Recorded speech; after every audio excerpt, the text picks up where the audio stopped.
Bismillahirrahmanirrahim. Assalamualaikum warahmatullahi wabarakatuh. Selamat pagi, selamat bertemu kembali. Pada pertemuan kali ini kita akan lanjutkan perkuliahan kita dari mata kuliah sistem proteksi.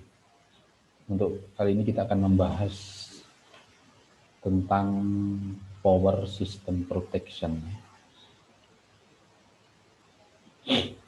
Jadi power system protection ini adalah proteksi pada sistem tenaga listrik. Kita tahu biasanya sistem tenaga listrik itu adalah sebuah sistem, ya kan?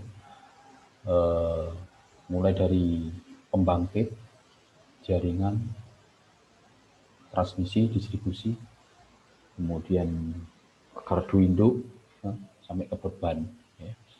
Dan di sanalah banyak sekali dipasang peralatan-peralatan sistem proteksi. Ya. Misalnya di generator, di trafo, ya, di saluran. Ya. Jadi peralatan-peralatan ini, proteksi ini, tujuannya adalah untuk sistem perlindungan dari peralatan-peralatan tersebut terhadap kondisi abnormal operasi sistem itu sendiri. Ya. Jadi fungsinya bagaimana menjaga kondisi normal. Ya. Sehingga erat kaitannya dari sistem proteksi ini adalah dengan masalah keandalan, reliability. Jadi kemampuan sistem untuk menyalurkan energi listrik ke semua titik penggunanya dalam standar dan jumlah yang sesuai atau bisa diterima. Jadi ini target yang ingin dicapai, ingin dijaga, ya, dari sistem proteksi adalah keandalan sistem itu. Bagaimana kualitas energi listrik, ya, kualitasnya, standar, ya, dari tegangannya, frekuensinya, misalnya. Kemudian jumlahnya juga begitu, jumlah atau kuantitas dari energi listriknya sesuai, bisa diterima sesuai permintaan. Ya. Jadi memang untuk masalah keandalan ini ada dua hal utama yang biasa dikaji, yaitu yang pertama adalah masalah kecukupan atau adequacy, ya. Jadi ini kecukupan fasilitas, ya, kecukupan sarana prasarana. Semakin peralatan-peralatannya atau fasilitasnya mencukupi, ya, maksimal, maka ya sistem otomatis akan handal. Ya. Ini yang kedua adalah security ini, ya, sistem keamanan. Ya. Jadi sangat erat kaitannya keandalan ini berhubungan dengan sistem proteksi. Sistem proteksinya bagus, maka keandalan akan bagus juga, ya, akan maksimal juga. Ya. Maka sistem proteksi ini adalah bagian dari desain, ya, perencanaan awal dari sebuah sistem tenaga itu mesti memasukkan sistem proteksi, ya, dan di sanalah dipertimbangkan kondisi-kondisi gangguan atau kondisi abnormal dari operasi yang mungkin terjadi.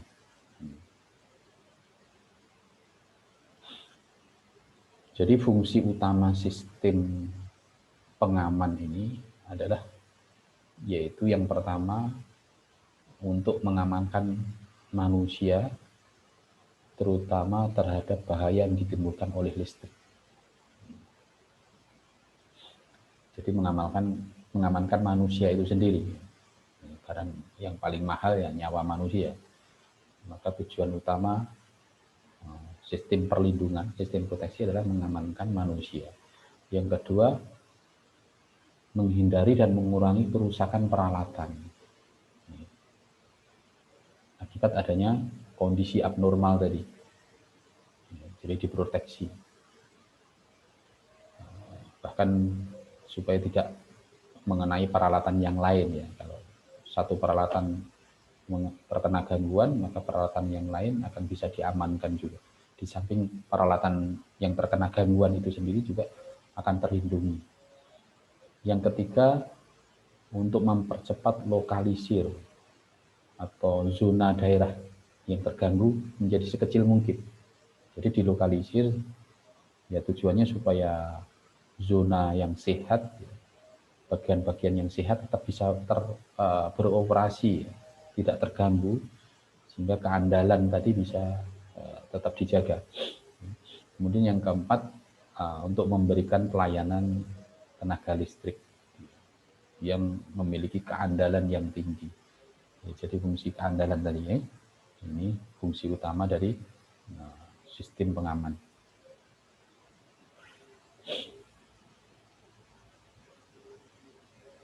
Ya, selanjutnya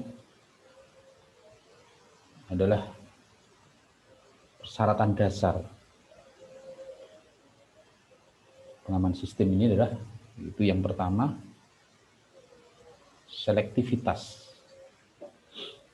Selektivitas di sini maksudnya kesanggupan dalam mengisolir bagian yang mengalami gangguan saja, efektif dalam mengisolir. Jadi bisa memilih betul, ya, memilih dia sesuai dengan desain awal ya, untuk bagian mana dia bekerja sehingga bisa mengisolir gangguan. Ini berarti selektivitas. Kemudian yang kedua, stabilitas. Stabilitas ini tetap inoperatif ya, punya sifat inoperatif. Ini apa artinya?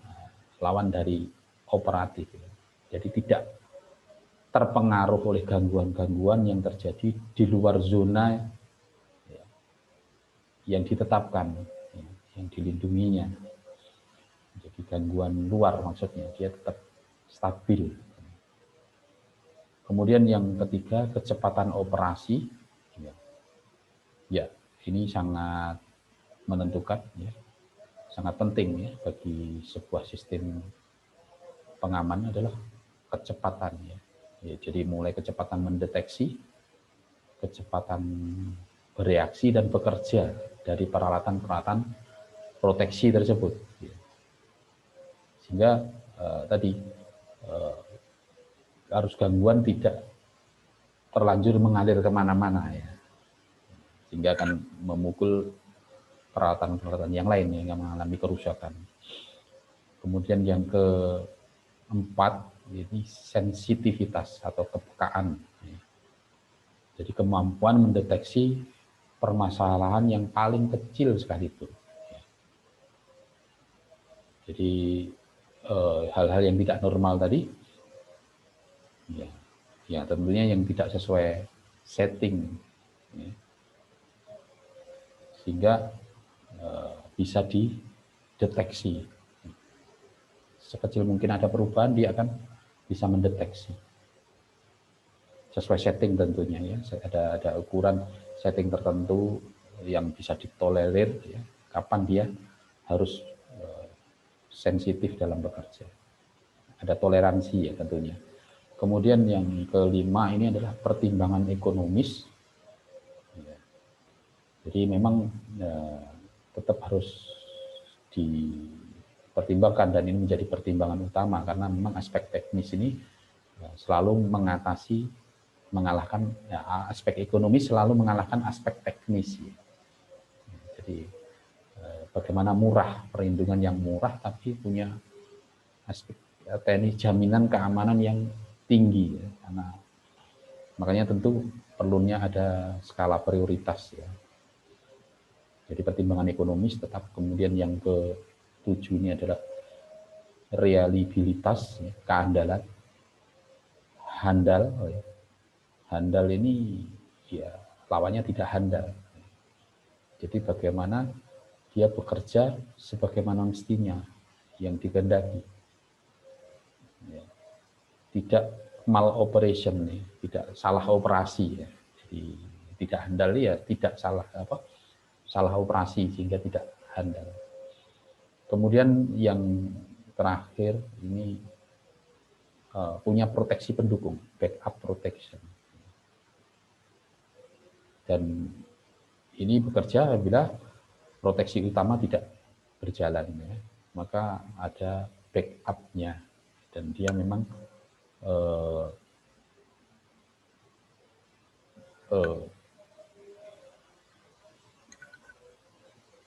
bentar, ini ada software mouse ini.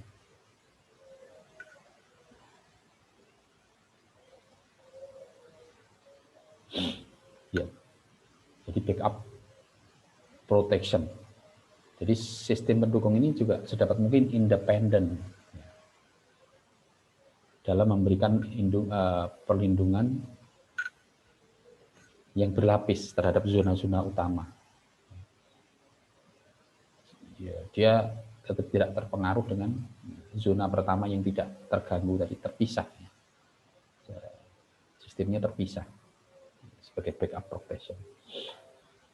Ya, kemudian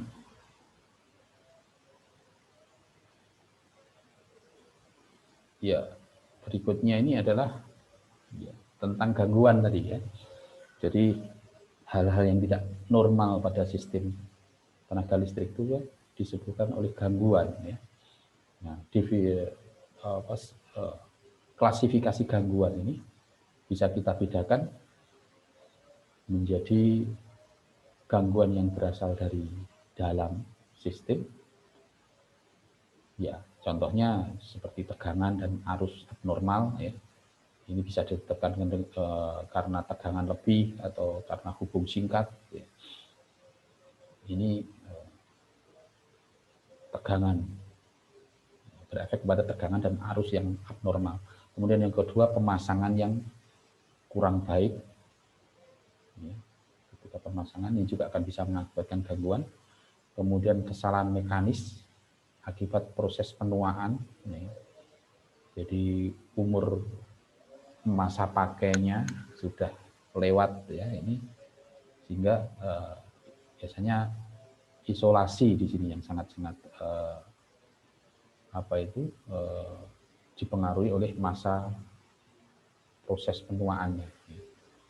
Semakin lama isolasi ini karena dia memblokir tegangan dalam waktu yang lama, dia akan terjadi penuaan sehingga kekuatan dielektriknya turun. Apalagi kalau sudah ada kesalahan mekanis. Kemudian yang keempat adalah kerusakan material, termasuk misalnya isolator pecah, kawat putus, kabel cacat. Nah, ini adalah gangguan-gangguan yang akan menjadikan sistem menjadi tidak normal. Kemudian gangguan yang dari luar sistem, misalnya ya, gangguan mekanis karena pekerjaan galian saluran yang lain. Biasanya ini untuk kelistrikan bawah tanah. Sistem underground cable itu sangat rentan terhadap pekerjaan galian, ya, bisa dari PDAM, dari Telkom. Ya. Jadi kadang-kadang memang tidak terjadi koordinasi ya, antar pekerja ya, antar ini bagian-bagian yang sama-sama di bawah tanah ya. Sehingga kadang-kadang nggak mengetahui secara persis bahwa di situ ada kabel, ada peralatan-peralatan listrik ya, sehingga mengakibatkan gangguan mekanis ya.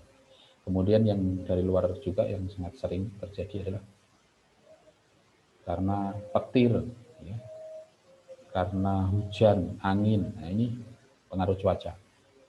Kalau pengaruh lingkungan seperti ya, pohon ya, dahan ranting pohon yang semakin tumbuh, semakin lebat, kadang-kadang ini mengganggu daripada jaringan ya. Kemudian juga binatang ya, burung ya. Ini sering juga mengakibatkan gangguan. Klasifikasi berdasarkan lama, ini bisa gangguan yang sifatnya temporer, dapat hilang dengan sendirinya atau dengan memutuskan sesaat bagian yang terganggu. Nah, ini sifatnya temporer. Yang kedua, permanen. Jadi hilang apabila telah dilakukan perbaikan ataupun menyingkirkan penyebab gangguan. Ini sifatnya permanen. Baik ya. Jadi kita akan menginjak kepada bahasan berikutnya, yaitu kita mengenal peralatan yang paling sering kita jumpai, yaitu tentang mini circuit breaker. Jadi sesuai namanya, ya, mini circuit breaker. Ya. Jadi pemutus daya, pemutus jaringan mini, ya, untuk daya-daya kecil. Ya. Biasanya di rumah-rumah kita ini juga dipasang. Ya. Nah, jadi tujuannya ya memang untuk memutus aliran apabila terjadi overcurrent. Jadi deteksinya adalah arus lebih. Nah, kegunaan MCB ini yaitu membatasi penggunaan daya listrik. Yang kedua, mematikan listrik akibat terjadinya hubung singkat. Yang ketiga, mengamankan instalasi listrik. Nah, ini kegunaan MCB. Ya. Jadi membatasi penggunaan daya, ini beban lebih, mematikan listrik jika terjadi hubung singkat, ya.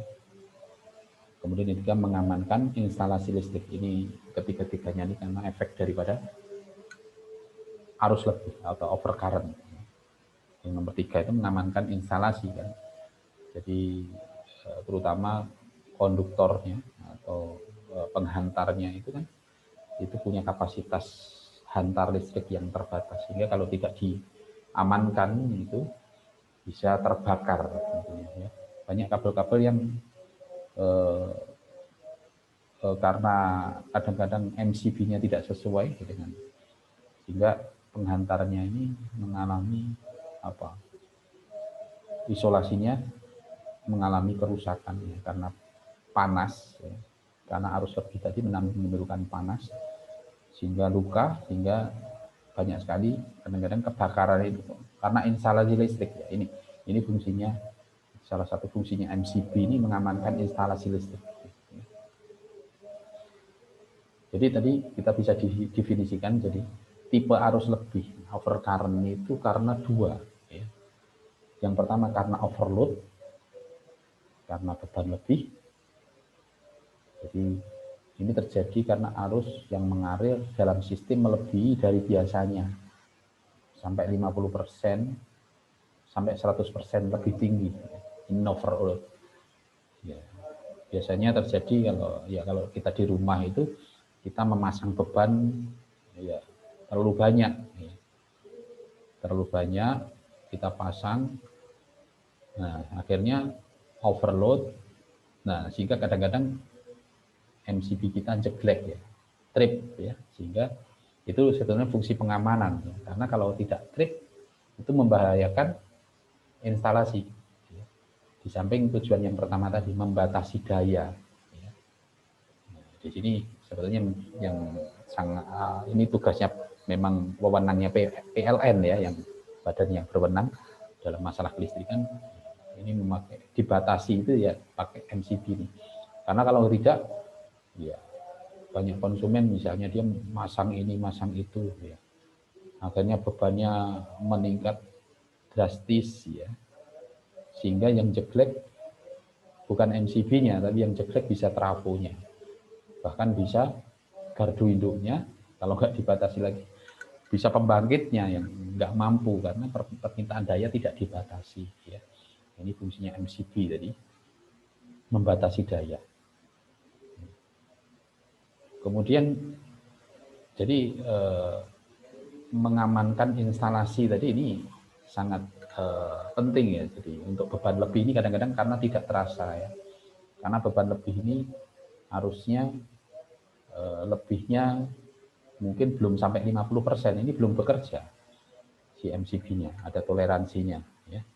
Itu dia akan dibiarkan, tapi bila terus ini akan menimbulkan panas daripada konduktornya itu tadi. Kalau dibiarkan lama, akhirnya isolasinya meleleh, ya.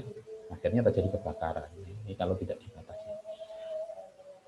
Jadi ini ya, tipe arus lebih yang pertama karena overload, tipe arus lebih yang kedua karena short circuit, hubung singkat.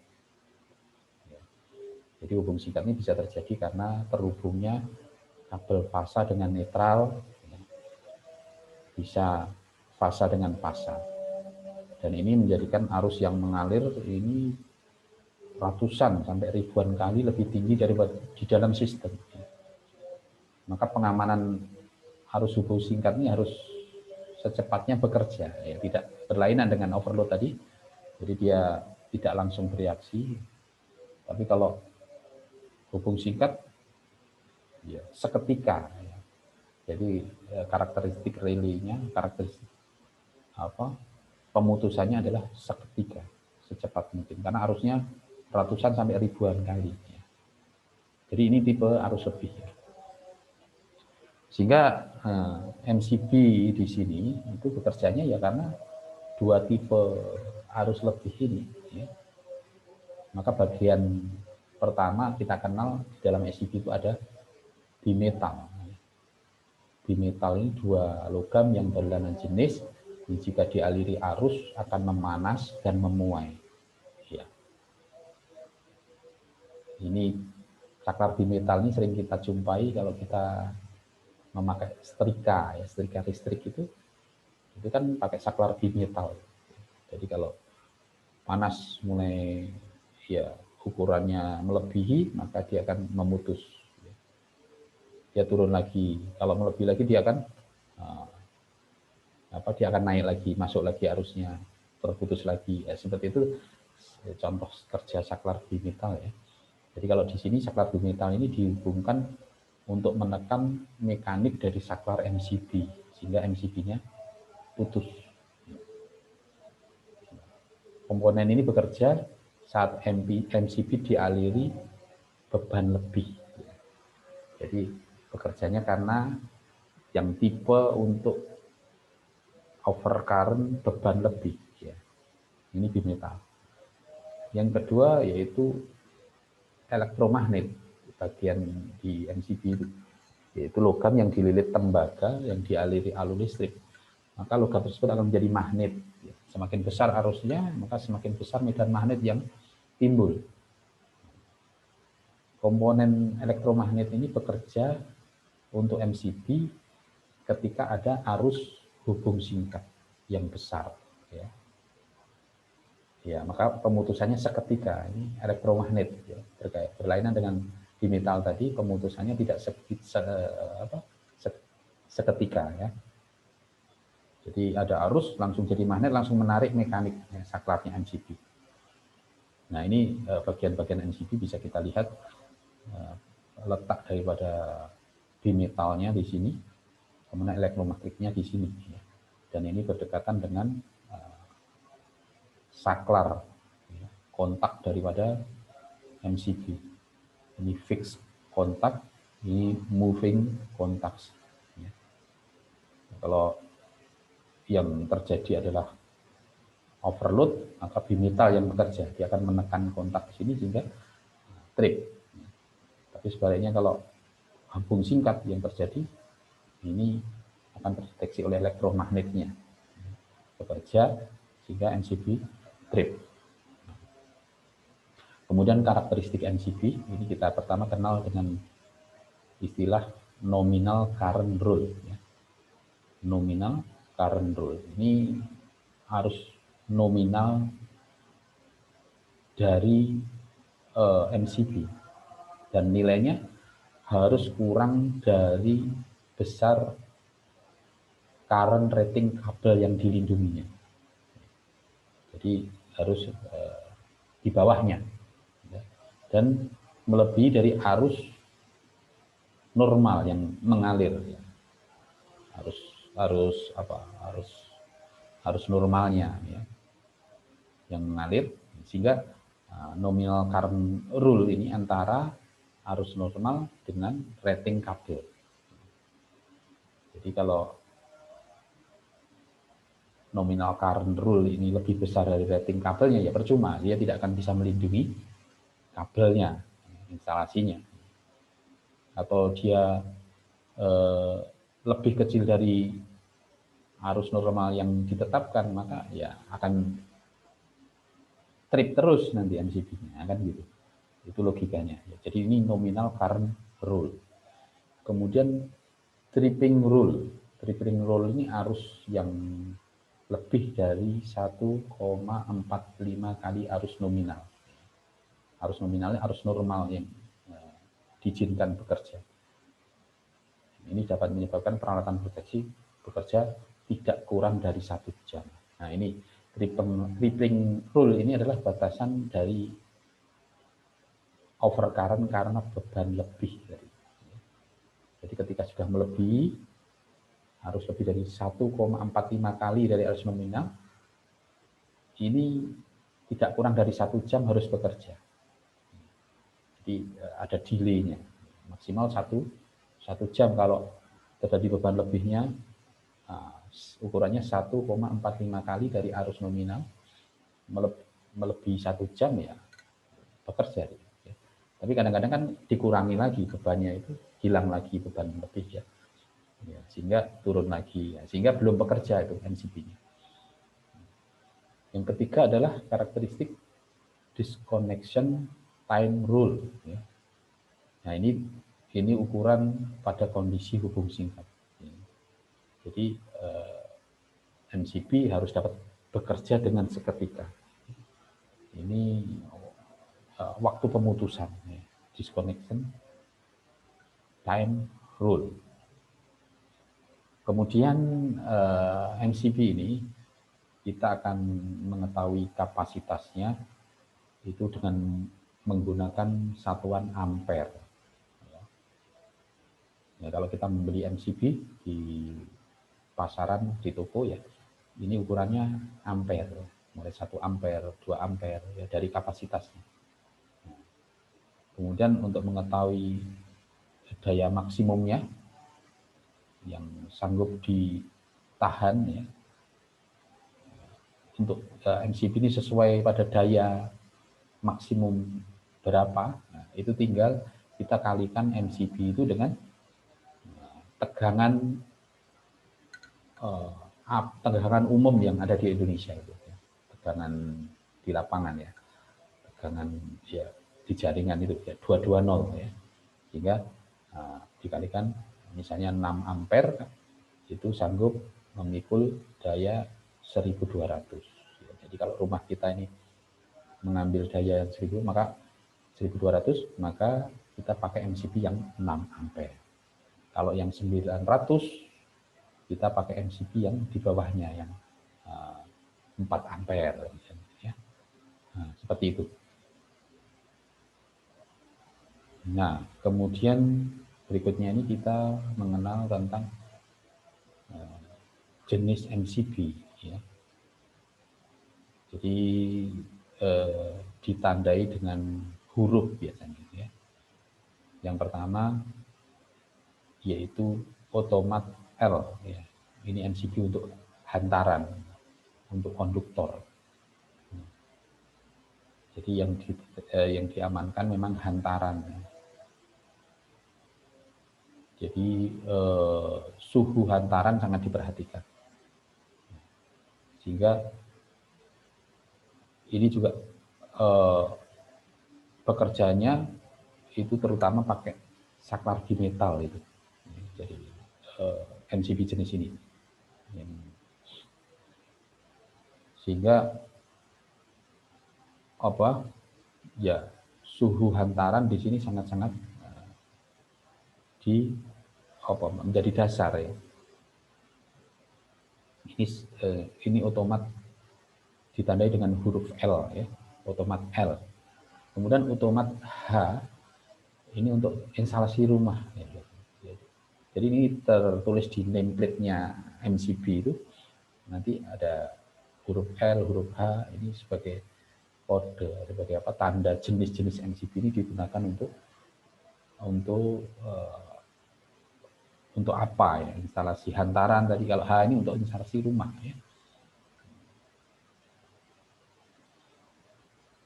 Kemudian tipe G ya, ini untuk industri ya. Karena ini punya apa ya, pemadar busur api yang konstruksinya khusus ini kan, MCBG ini, sehingga dia ditujukan untuk memutus arus hubung singkat yang besar ya. Untuk motor-motor listrik ya, pengaman motor-motor listrik, alat-alat listrik, juga rangkaian akhir untuk penerangan ya, penerangan pabrik. Nah ini pakai G ya. Ya. Nah, ini berikutnya adalah pemilihan MCB ya. Ini ditentukan, jadi kalau kita memilih MCB ditentukan pertama standar ya, kita harus jelas ini, kita harus mencari MCB yang sudah standar ya. Biasanya ada kartunya ya, keterangan dari PLN tentunya. LM, Lembaga Masalah Kelistrikan, biasanya dikeluarkan oleh LMK ya. Jadi ada labelnya itu. Kalau standar ya kita pakai yang SPLN 108 garis miring SNI 175. Ini untuk pemakaian umum ya. Instalasi perumahan misalnya ya. Tapi kalau untuk digunakan untuk hal yang khusus, aplikasi industri, itu kita pakai standar IEC ya. Jadi International Electrotechnic Commission. Ini untuk pemutusan tinggi ya. Jadi standar, kita harus pilih MCB yang standar. Kemudian yang kedua, pemutusan, kapasitas pemutusan ya. Tadi kita perhatikan ini harus jadi pertimbangan utama ya. Di titik instalasi mana pemutus tersebut dipasang ya. Kemudian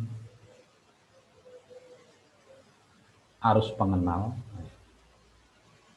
ya, ini sesuai dengan arus beban yang dilewatkan tadi. Kalau arus pengenal ini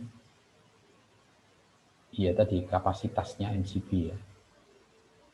Kemudian tegangan operasional ya.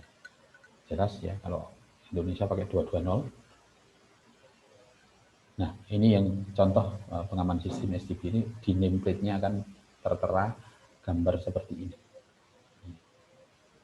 Jadi yang nomor 1 ini ada keterangannya, CB model number, huruf H. Jadi tahu huruf H tadi untuk perumahan ya. Kemudian C ini adalah tripping kurvanya ya. Kurva pemutusannya itu tipe jenis apa ya. Kemudian circuit breaker current rating ya. Harus maksimum continue ya. Jadi harus di bawah ini ya, harus normalnya ya. Kemudian operating voltage ini jelas ya, 3 ya, untuk 3 fasa ini ada tegangan light atau tegangan fasa to fasa ya. Kalau rated breaking capacity ya, ini nomor 5 ya. Nah, di sini dia bisa memutuskan arus beban dan arus hubung singkat sampai 1000 ampere. Kemudian circuit breaker part number, nomor katalog, kemudian ya ini diagram garis tunggalnya ya. Ini energi yang membuat fusing elemen meleleh ya. Ini kurva tadi, kurva pemutusan. Jadi ada kurva B, kurva C, kurva D, kurva MA ya. Dan ini ada keterangannya masing-masing. Kurva B misalnya, ini proteksi untuk generator, ya, untuk kabel yang panjang, ya. Jadi bisa kita sesuaikan, ya. Ya, berikutnya ini soal, ya. Ini ada soal, silahkan kalian kerjakan, dikumpulkan di akhir perkuliahan ini, ya, di akhir perkuliahan ini. Jadi dikirim, jawabannya ditulis tangan, di-scan, dikirim ke alamat Gmail ujian tugas kuis @gmail.com. Baik, kita akhiri materi perkuliahan kita kali ini. Assalamualaikum warahmatullahi